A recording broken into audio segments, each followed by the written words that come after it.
Hello everyone. I am Mrs. Hina.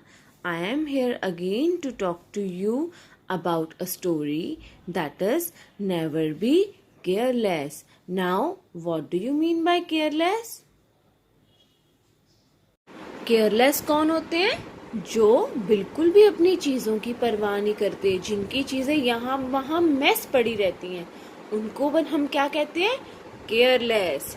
So, in this story, Madhav, a boy, is also very, very careless. Madhav has come back from school. As he entered the house, he could smell the yummy food. Madhav जैसे ही अपने school से आया, जैसे ही उसने अपने घर में enter किया, तो उसने क्या देखा? He could smell the yummy food. उसको बहुत यमी फूड की खुशबू आई. Mom is in the kitchen, he thought. He went straight to the kitchen to meet her. उसने सोचा कि मेरी मम्मा तो किचन में खाना बना रही है. He went straight to the kitchen to meet her. वो अपनी मम्मा को मिलने कहाँ गया? किचन में गया. Madhav's mom is so happy to see him. Madhav की मम्मा उसको देख के बहुत खुश हुए. जब आप स्कूल से आते हो तो आपकी मम्मा भी आपको देख के खुश होते हैं ना, वैसे माधव की मम्मा भी उसको देख के बहुत खुश हुए. मॉम ने आगे क्या कहा?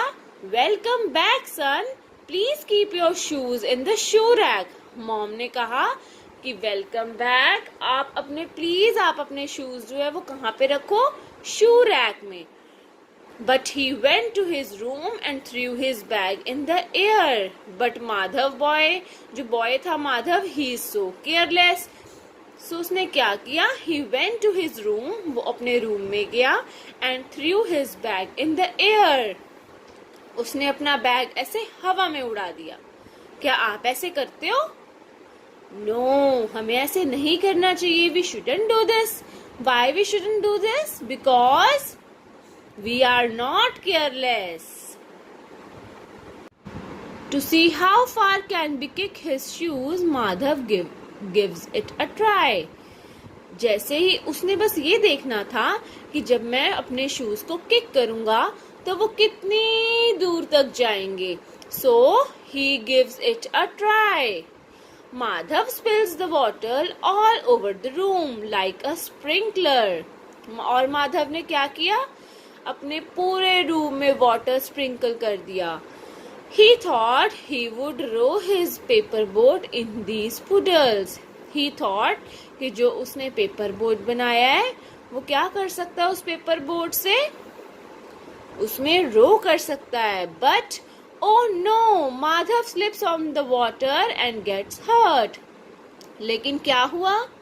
माधव स्लिप हो गया और वो गिर गया, उसको चोट लग गई. Ouch, mom, help me. Madhav ने क्या कहा? Madhav said, ouch, mom, help me, help me. Mom comes running and helps him in getting up. Mom फटाफट से आए और उन्होंने क्या किया? उसको उठाने में मदद की. जब आपको चोट लग जाती है तो मम्मा कैसे फटाफट से आते हैं और आपको उठाते हैं ना, वैसे ही माधव की मॉम ने भी उसको उठाया. Madhav's knee was bleeding and he was crying. Madhav की नी से ब्लड निकल रहा था और वो बहुत रो रहा था. Mom cleans his knee and applies medicine. Mom ने उसकी वुंड को अच्छे से क्लीन किया और उस पे मेडिसिन अप्लाई किया. माधव ने क्या कहा? Madhav said, sorry mom, I did not listen to you. I did not arrange my things well. Madhav ने अपने मम्मा से क्या कहा? सॉरी मॉम, मैंने आपको नहीं सुना, आपकी बात मैंने नहीं मानी. I did not arrange my things well. मैं अपनी चीजों को अच्छे से नहीं रखता हूँ. Then mom said, now you have learnt a lesson to keep yourself safe. Mom ने क्या कहा कि जब आप गिरे थे, इससे अब आपको एक लेसन मिल गया है कि आपने अपने आप को सेफ रखना है. सेफ कैसे रखना है? अपनी थिंग्स को सही जगह पे अरेंज करके रखना है. Do you feel good when anyone comes to your house and your house looks messy? No. If Madhav didn't sprinkle the water, he never slipped. So do not mess your things. Keep your things in their right places and be careful. So the moral of the story is, don't be careless and always listen to your elders.